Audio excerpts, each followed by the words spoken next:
Hello there. What is going on, everybody? Today I am bringing to you the Chewbacca Operative expansion. We're going to unbox this thing and take a look at it. Chewbacca is here. The Rebels finally have their first operative. And of course, C-3PO suggests you let the Wookiee win. When I am playing you, I suggest you do the same. Although I do promise I will probably not rip your arms off if I lose, because that would mean that I have one less person capable of playing Legion against me in the future, and we want to grow the community, not rip people's arms off. However, some arms would be cool. As I'm pulling everything out of this box here, I do want to remind you guys there is still just a little bit of time left to enter to win the Superstar Destroyer. So if you haven't already entered to win that by hitting that subscribe button and leaving a comment on this or one of my other videos, it's as simple as that. And then you can enter to win. And I'll be announcing that winner on the 21st. And if you're watching this after that, well, I have new giveaways going on all the time, so... Whew. All right, so first off, let's take a look at Chewbacca Hair. These are just his armless bodies. So this is what happens if Chewbacca loses to another Chewbacca. He's going to look just like this right here, without any arms, which is actually kind of ironic that they gave him, an armless appearance, because we're going to just do a dry fit and see how well it fits together. I mean, it seems to fit together pretty well. We can fit these in there rather easily. Wow, that was quite simple. I don't know. Oh, this is his side pouch. Why did they give you a side pouch? I mean, like, they could have just made that part of it. Sometimes I don't understand why pieces are separate. Like, that one would have made perfect sense to just go right on there. But there he is in all of his glory. That is Chewbacca, the mighty Chewbacca. And he'll go here on this little stand. And let's compare him to, let's see how much taller he is than Han. All right, so here he is next to Han. Now, I haven't glued him to the base yet, but yeah, much taller than the other minis, so I'm a big fan of that, and of course everybody else too, especially Luke, who is much too short to be a stormtrooper. So I'm glad that they got the sizing right and they didn't make everybody the same size as well. That's a very good thing, but yeah, I'd say he looks pretty good. I like the sculpt. I like that you can really see, some eye and mouth in there, and, that these are just bigger minis than they were for Imperial Assault as well, so that is going to help. Let's go ahead and take a look at everything else that we're going to get in here. We have our assembly guide here, which is, I mean, if you couldn't tell how to put them together, well, there it goes right there, and then our rules insert. We're going to talk about Guardian and Operative as well. Now we have some cardboard. Of course, those infamous proofs of purchase. Now I'm going to tell you this. I've been holding on to these proof of purchases for a very long time. And just recently, I've finally gotten over my need to hoard them, and I started throwing them away. But I'm sure now FFG is going to be like, all right, if you send us 300 proofs of purchases, we'll make your own custom, card in one of our games or something weird like that. I don't know. All right, let's take a look at, we've got the Chewbacca unit card here, and we've seen this before in the previews, but he's at 110 points. He does have 2 training and 1 equipment. He's got a melee of 4 red dice, which is real nice, and he's got a bowcaster that's range 1 to 3, which is pretty good, of 2 red and 2 white. So it's a pretty solid ranged attack. Chewie's going to be able to do real good damage out of that. He has surge to crit. He has impact and pierce. So he's going to actually be really good at getting reliable damage on vehicles. I like the pierce one. I like impact and surge to crit. He can probably reliably get 2 damage done on a vehicle out of every attack. Maybe more if he's got aim. I think 2, it seems pretty good, pretty likely out of that. I mean, at least 1 surge and at least 1 hit for impact to convert. So I think you have a pretty good chance of that. And then with the Pierce 1, even if they do roll 1 block, you get it. Sounds good. I think you've got a pretty good chance of making that work.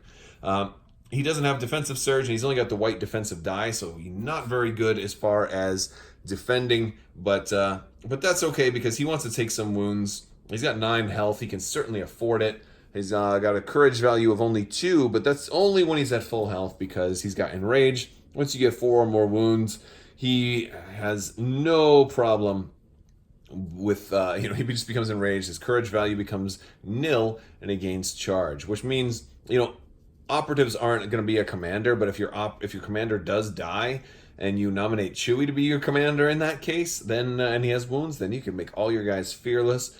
That would be kind of, if panic is a thing in your games, that might be one potential strategy you run with. You just don't want Chewie to end up dying, and then everybody runs away in fear.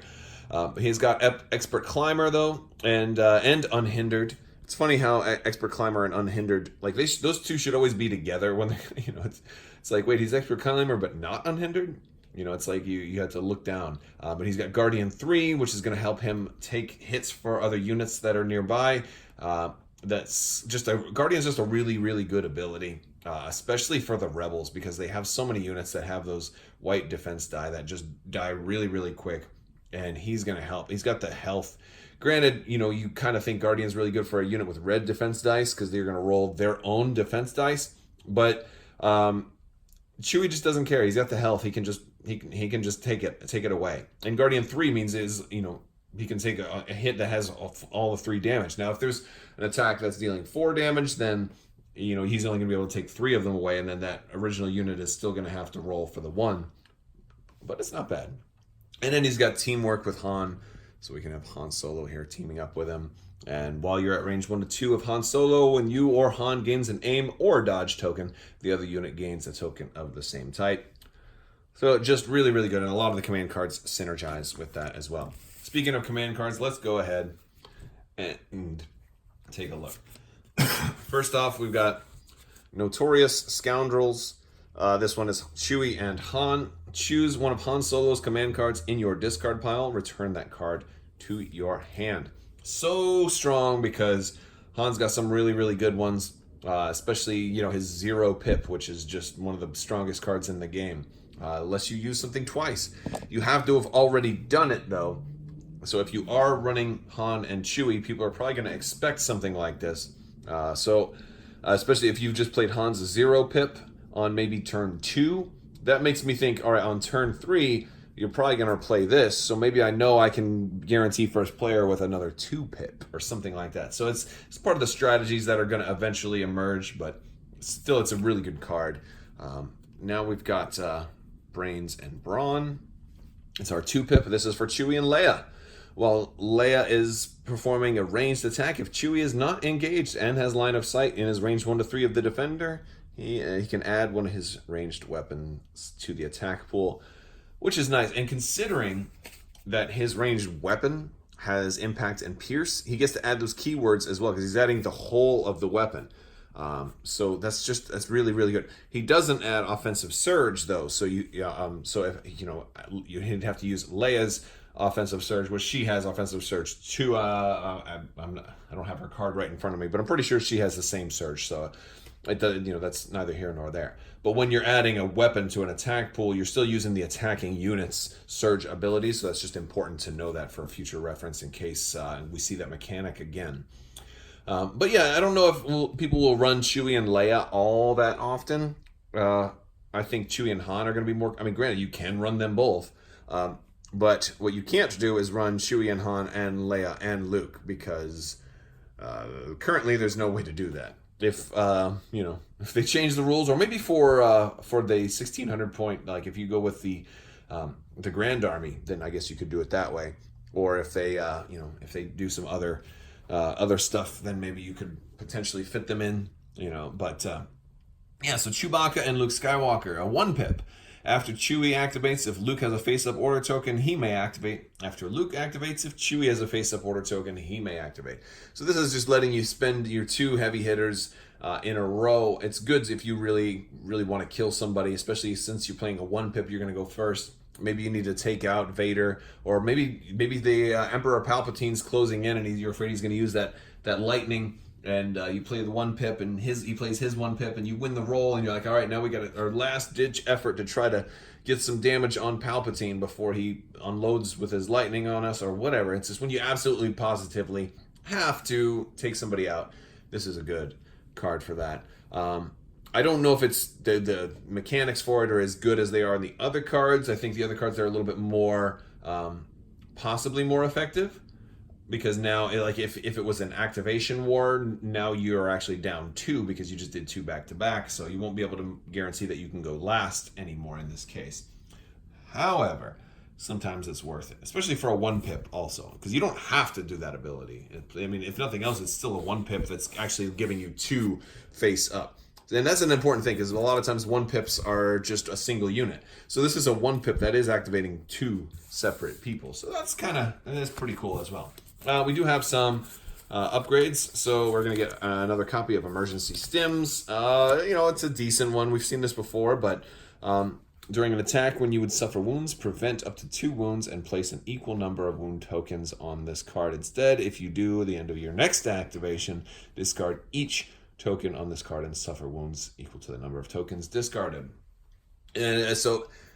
this was just good to keep you alive, especially if you just really need to, especially with Chewbacca. He can potentially, if he's getting concentrated fire, he can say, I'm just going to increase my health from 9 to basically 11 this way. Although if I do use that, I'm going to die like the next turn for sure. So one of the things you might want to do is just use this on turn 6. So there is no next turn. And if you use it on the final turn of the game, then, there won't be a follow-up turn for you to die. So basically you'll get evacs from the battlefield and see the medics before those stims wear off. That's kind of one way to look at it. We've got Tenacity, a really good upgrade, and really good on Wookiees. I'll say that. While performing a melee attack, if you are wounded or have one or more of your minis have been defeated, add a red attack die to your attack pool. So if Chewie wants to melee now, he can roll 5 red instead of just 4. That's not bad for 4 points. Not bad. Of course, I think Chewie might be a little better at ranged attacking than melee, but he is going to gain charge once he takes enough damage. So situationally good for Chewbacca. Probably a fairly good upgrade. And then there's Hunter.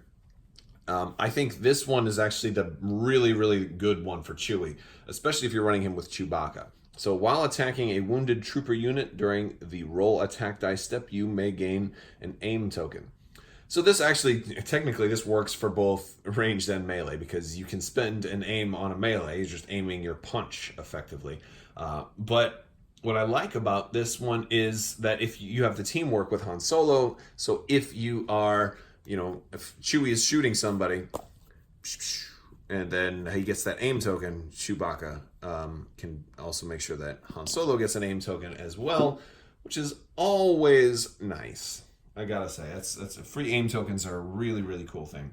So here's just another opportunity for you to get one. So yeah, that's well, goodness, that's everything, isn't it? Yeah, we got our command cards, we got our Chewbacca card, we got Chewie the miniature right here, and then his base, and all of that stuff. So yes, that's been the Chewbacca unboxing and review. He looks like he's gonna be fun. He's the first operative for the Rebels.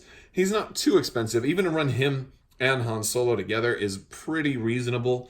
I think it's, you can totally do that, and you have a pretty effective team, even if you didn't put too many upgrades on them. I mean, it's going to be comparable to like an Imperial list just running Palpatine, and here you get 2 guys. So, this, I think it's going to work. I think it'll be fun, and you get that 1-pip that activates 2. So that's, and that's if you're running him and Luke, but. You can still run it. You would just only activate Chewie and then do virtually nothing else. So it's still a 1-pip, for what it's worth. But I like it. I think the sculpt looks beautiful, and I would love to hear what you guys think. All right, guys, that's all I got for you. If you like this video, go ahead and give it a thumbs up. Let me know what you think down in the comments section.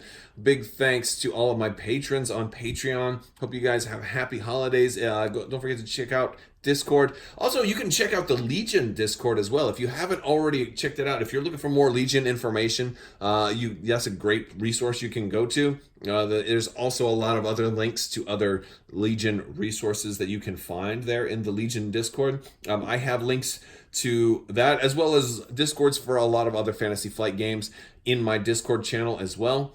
But yeah, check out the Legion Discord as well if you're looking for, to get up some maybe games on Tabletop Simulator, or to just to talk to other people about Legion. Of course, you're all also welcome to do that in my Discord. I don't really, I'm not trying to say you must use my Discord. I don't really care. I don't like make any money off of it or anything. It's just something up there for people who want to chat. But the Legion Discord's also another. I mean, you can be members of multiple Discords. You know, they're pretty cool. They're pretty cool resources, and I think all of the communities that are out there for these FFG games are run really, really well, including their Discord servers. So check that out. I want to thank you guys so much for watching, and as always, have a great day.